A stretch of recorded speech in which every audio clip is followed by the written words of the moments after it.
why write a book as a philosophical person?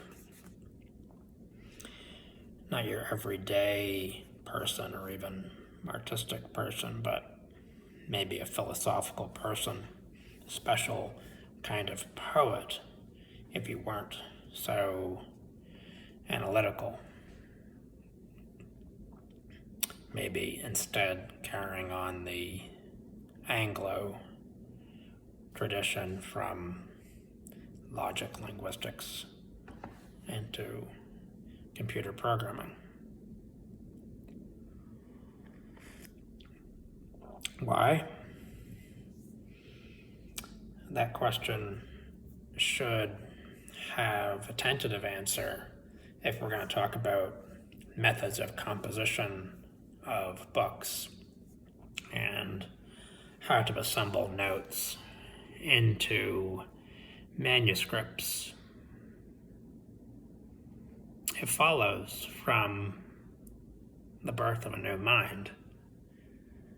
The book composition is not only the look towards this birth, but also the shedding of the old mind as well, as though the old body is reduced from a kind of person, a thinking thing, to an optional habitat of new mind, or even an optional tool. How you might do certain tasks towards which the hammer is well suited. The hammer, of course, and why not? So the hammer is, of course, suited towards hammering nails into the wall. The screwdriver, of course, is suited to, forcing screws into the wall or whatever furniture you're building. So you don't just have an undefined universal tool, which is the thinking thing, but you have, temporally speaking, a prior thinking thing that you use optionally with relation to certain well-defined problems. Spatially speaking, it's simply an other person. We don't care about when it was or when it will be, ignoring all this dialogue about new mind suitable towards the unraveling of seemingly unsolvable problems, at least by a direct assault. So that would be the idea. So if you were to compose a book, I don't think so much that the beauty or impressing the audience, if you even have a to you to talk to, that would be tibi in Latin, or loquor tecum, I speak with you. The big problem of solitary philosophy is just lack of an explicit tecum, or if I were to address an audience, it might be you, vos, or to you, vobis. In the Old English, typically prophets are speaking to ye, which is you plural.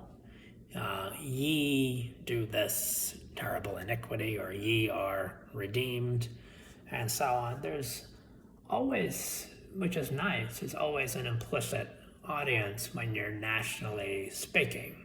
It's the nation of Israel, or the brethren of the spiritual brethren, of course, of the church in a city.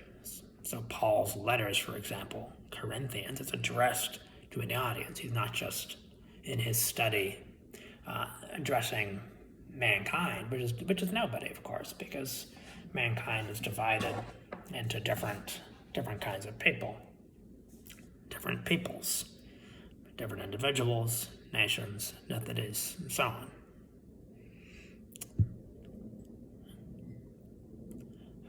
Philosophy could be then, maybe it's stupidly following the Christian attempt to inaugurate a new human group in the ignorance of breeding, and that the 2U or the Wobies, what family? It's neglecting family generation, typically.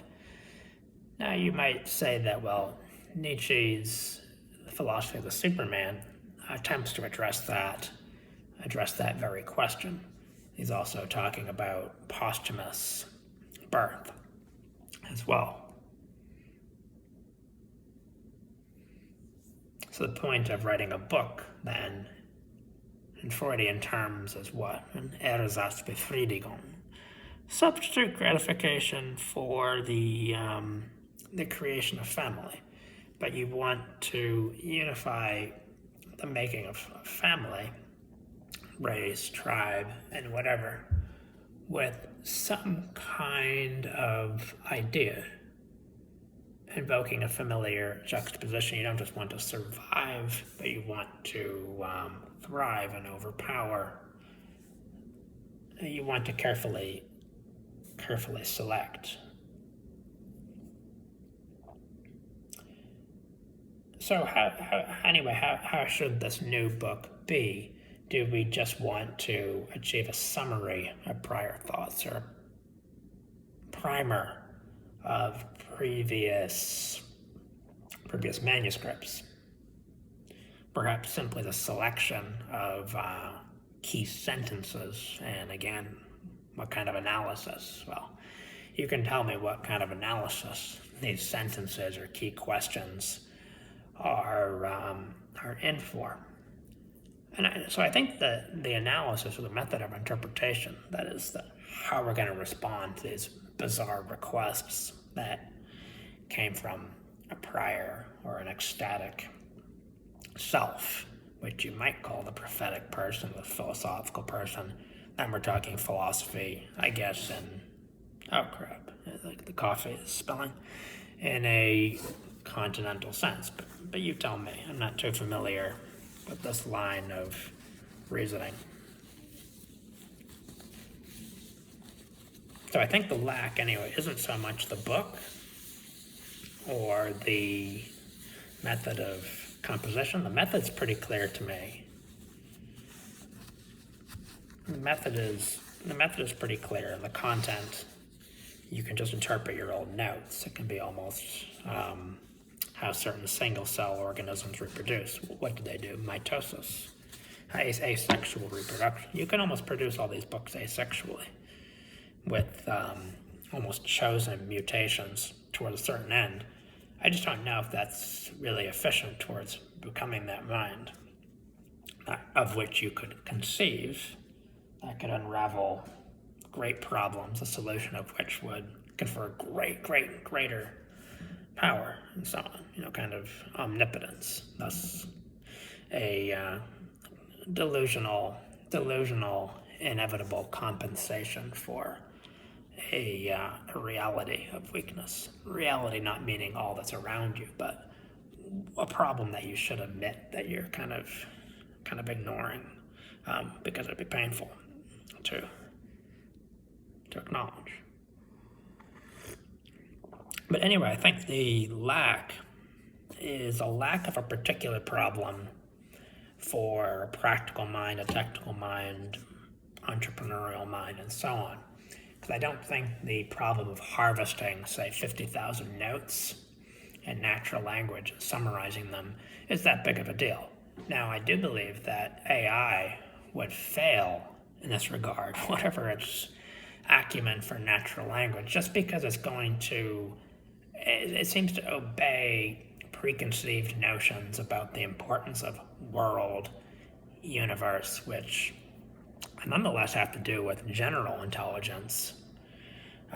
For example, Tesla is trying to solve the problem of general intelligence, you could say, because that's the problem of self-driving or motion of a vehicle in space, just like the Optimus robot moving around and using his hands and so on. Okay, that's general intelligence, whereas ChatGPT is just spitting out verbal.